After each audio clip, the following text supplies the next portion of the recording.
Hi, my name is Kate Wasno. I'm the International Director of Students for a Free Tibet. I'm making this video message today to Prime Minister Harper of Canada and to President Obama.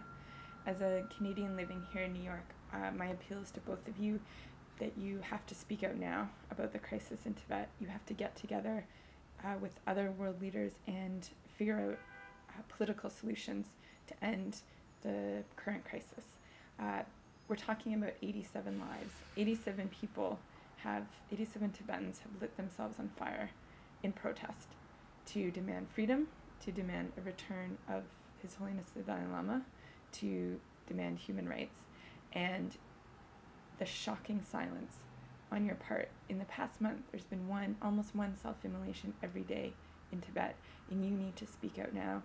You need to get together, and you need to help find diplomatic solutions for Tibet, and you can do this. And my message I'll make sure that this gets to you.